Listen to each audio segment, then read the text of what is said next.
I got so much motherfucking design on right now.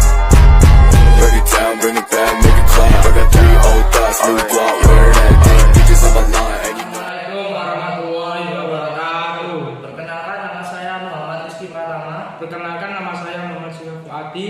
Di sini saya akan mempresentasikan dengan tema Pancasila. Di sini Pancasila memiliki 2 topik, yaitu perumusan Pancasila dan penerapan Pancasila. Yang pertama yaitu perumusan Pancasila. Pancasila adalah dasar negara Indonesia yang dijadikan sebagai acuan atau pedoman dalam kehidupan bermasyarakat, berbangsa, dan bernegara. Pancasila dibentuk dalam sidang BPUPKI atau Badan Penyelidik Usaha-Usaha Persiapan Kemerdekaan Indonesia. Terdapat beberapa tokoh yang mengusulkan dasar negara Pancasila. Pokok pikiran BPUPKI ada peri kebangsaan, peri kemanusiaan, peri ketuhanan, peri kerakyatan, kesejahteraan rakyat, persatuan, kekeluargaan, keseimbangan lahir dan batin, musyawarah, dan keadilan rakyat. Panitia 9 yaitu Insinyur Soekarno sebagai ketua, Dr. Andes Muhammad Hatta sebagai wakil ketua, Mr. Alexander Andreas Naramis sebagai anggota, Abi Kusno Jokro Sujoso sebagai anggota, Abdul Kahar Muzakir sebagai anggota, Haji Agus Salim sebagai anggota, Mr. Ahmad Suparjo sebagai anggota, Kiai Haji Abdul Wahid Hashim sebagai anggota, dan Muhammad Yamin sebagai anggota.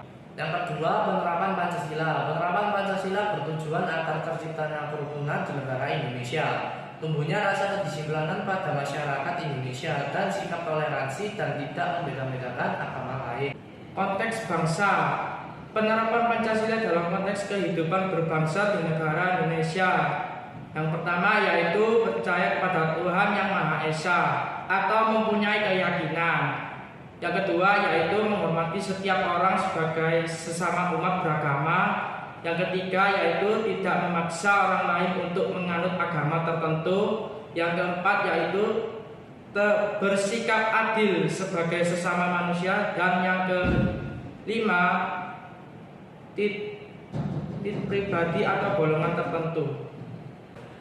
Peluang dan tantangan. Peluang dan tantangan penerapan Pancasila saling berhubungan. Pancasila merupakan ideologi negara Indonesia yang mencerminkan nilai-nilai kehidupan berbangsa dan bernegara. Nilai-nilai dalam Pancasila dijadikan sebagai acuan dan pedoman dalam kehidupan sehari-hari. Tujuan menjadikan Pancasila sebagai pedoman dalam kehidupan sehari-hari agar terciptanya persatuan dan kesatuan di Indonesia. Masyarakat Indonesia diharapkan selalu menjadikan Pancasila sebagai pedoman dalam tingkah laku di kehidupan sehari-hari. Tantangan penerapan Pancasila. Penerapan Pancasila dalam kehidupan sehari-hari juga memunculkan tantangan tersendiri. Berikut tantangan penerapan Pancasila dalam kehidupan sehari-hari. 1. Yaitu munculnya paham atau pemikiran baru yang bertentangan dengan ideologi Pancasila. 2. Yaitu masuknya budaya asing yang mengikis budaya asli Indonesia. Dan yang ketiga yaitu masuknya kebiasaan dan informasi yang tidak sesuai dengan nilai-nilai Pancasila. Peluang penerapan Pancasila. Peluang penerapan Pancasila dapat diterapkan dalam kehidupan sehari-hari.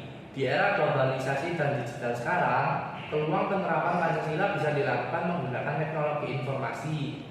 Dengan teknologi informasi, kita bisa menyampaikan nilai-nilai Pancasila ke seluruh dunia dengan mudah dan cepat. Sehingga praktik kehidupan sehari-hari yang berpedoman pada Pancasila bisa menjadi inspirasi negara-negara lain di dunia. Contohnya, bahan kampanye Indonesia kepada negara-negara lain di dunia seperti kerukunan dalam keberagaman di Indonesia yang disebarluaskan melalui teknologi informasi. Proyek gotong royong kewarganegaraan. Gotong royong kewarganegaraan merupakan sebuah konsep di mana masyarakat saling membantu satu sama lain dalam melaksanakan kegiatan sosial kemasyarakatan yang bertujuan untuk memajukan negara. Konsep ini didasarkan pada semangat kebersamaan, persatuan dan kesatuan yang merupakan nilai-nilai yang dianut oleh masyarakat Indonesia. Konsep gotong royong. Gotong royong membuat pekerjaan lebih efektif dilakukan serta bisa mempererat tali persatuan dan kesatuan di lingkungan masyarakat khususnya. Gotong royong adalah tolong-menolong tanpa pamrih. Implementasi gotong royong. Nilai gotong royong dalam kehidupan masyarakat dengan berbagai tantangan adalah dengan melalui kegiatan-kegiatan yang dilakukan masyarakat. Misalnya kegiatan hari ulang tahun kemerdekaan Republik Indonesia, yakni dengan menjadi pelayan maupun pengantar minuman dan makanan untuk masyarakat dan diketahui dapat menumbuhkan kerjasama yang baik sesuai dengan indikator nilai gotong royong, yaitu bekerja sama dengan baik. Sekian presentasi dari kami. Assalamualaikum warahmatullahi wabarakatuh. Oke, sekarang saatnya pada sesi tanya jawab. Mungkin ada pertanyaan yang ingin disampaikan oleh kelompok lain. Silakan tanya. Baik, saya Sadraji Bidansa dari kelompok pertama ingin bertanya, kenapa sih Pancasila itu harus diterapkan pada kehidupan sosial? Mohon dijawab. Oke, tadi pertanyaan yang bagus dari Mas Aji. Saya akan jawab.